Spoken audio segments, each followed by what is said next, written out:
Hello friends, welcome to my YouTube channel. तो आज हम लोग देखने वाले हैं बीएससी सेकेंड ईयर फिजिक्स का पेपर सेकेंड, जो कि मेजर माइनर इलेक्टिव तीनों के लिए इंपॉर्टेंट होने वाला है।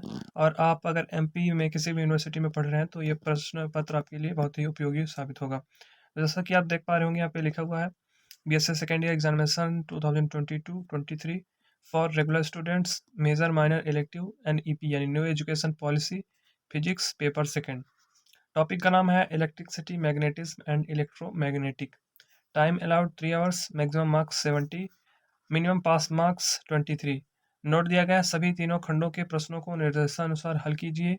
अंकों का विभाजन खंडों के समक्ष दिया गया है। खंड आ यानी सेक्शन ए में अतलगोत्तरीय प्रश्न पूछे गए हैं और इसमें नोट लिखा हुआ है कि किन्हीं दो प्रश्नों का उत्तर दीजिए। प्रत्येक प्रश्न 3 अंकों का है। प्रत्येक प्रश्न के उत्तर की अधिकतम सीमा 50 शब्द है।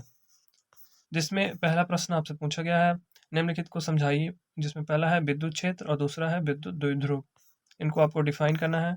दूसरा पूछा गया संधारित्र क्या है, व्हाट इज कैपेसिटर। और तीसरा प्रश्न पूछा गया है प्रश्न क्रमांक 1 में ही, स्थायी धारा के लिए सातत्य समीकरण ज्ञात कीजिए। इन तीन में से किसी दो को आपको करना है, सॉरी 4 में से। इलेक्ट्रॉन गन का वर्णन कीजिए, एक्सप्लेन इलेक्ट्रॉन गन।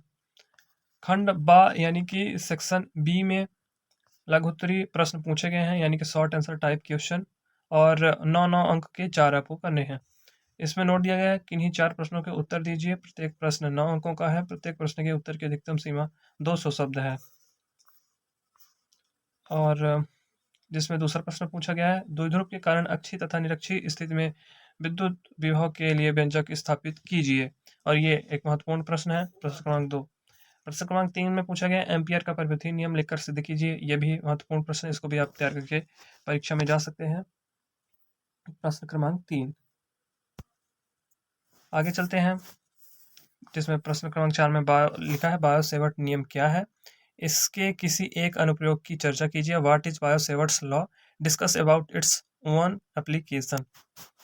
और प्रश्न क्रमांक 5 में पूछा गया है, निम्नलिखित को समझाइए। वेक्टर डी, वेक्टर ई तथा वेक्टर पी में संबंध। और दूसरा है वेक्टर बी, वेक्टर एच तथा वेक्टर एम में संबंध। अगर आप इस प्रश्न का हल भी चाहते हैं तो आप कमेंट बॉक्स में कमेंट कर सकते हैं और हम अपलोड कर देंगे। प्रश्न क्रमांक 6 में पूछा गया है, श्रेणी अनुनादी एलसीआई प्रत्यावर्ती परिपथ के लिए आवृत्ति तथा धारा में परिवर्तन की व्याख्या कीजिए तथा बैंड चौड़ाई के लिए व्यंजक स्थापित कीजिए। बता दें कि जो माइनर इलेक्टिव का पेपर होता है वो लगभग 12वीं की फिजिक्स से कुछ कुछ टॉपिक मैच करता है, तो जिससे ये पढ़ने के लिए थोड़ा आसान होता है। प्रश्न क्रमांक 7 में पूछा गया है, निम्नलिखित को समझाइए। जिसमें पहला पूछा गया है अधिकतम सामर्थ्य स्थानांतरण प्रमेय और दूसरा है फैराडे का नियम। फैराडे का नियम महत्वपूर्ण है, इसको पढ़ लीजिएगा। प्रश्न क्रमांक 8 में पूछा गया है, निम्नलिखित को समझाइए। मैक्सवेल विस्थापन धारा पहला है और दूसरा है पॉइंटिंग वेक्टर। खंड साई और अंतिम सेक्शन जो है सेक्शन सी, खंड सा में देवभूति प्रश्न पूछे गए हैं। 14 अंक के 2 प्रश्न करना है। इसमें नोट दिया गया है, किन्हीं 2 प्रश्नों के उत्तर दीजिए। प्रत्येक प्रश्न 14 अंकों का है। प्रत्येक प्रश्न के उत्तर की अधिकतम सीमा 500 शब्द है।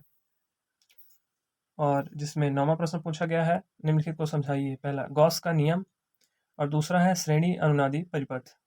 दोनों ही महत्वपूर्ण प्रश्न हैं। और प्रश्न क्रमांक 10 में पूछा गया है, कैथोड किरण कंपनदर्शी के विभिन्न भागों का सचित्र वर्णन कीजिए। Describe the different part of cathode ray oscilloscope with diagram. अगर आप कोई और भी प्रश्न पत्र देखना चाहते हैं तो उसके लिए बता दीजिएगा। और प्रश्न क्रमांक 11 में पूछा गया है, निम्नलिखित को समझाइए। मैक्सवेल के समीकरण और दूसरा है ट्रांसफार्मर की संरचना कार्यविधि, यानी कि मैक्सवेल इक्वेशंस, और दूसरा है constructions and working of transformer.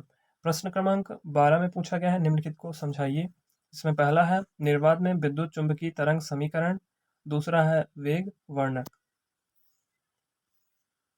बड़े बड़े प्रश्नों में 2-2 प्रश्नों को इकट्ठा करके पूछ लिया गया है। तो आपका ये प्रश्न पत्र समाप्त होता है, और इसी प्रकार अन्य प्रश्न पत्र को देखने के लिए कमेंट बॉक्स में कमेंट करिएगा। Thank you for watching the video. जय हिंद।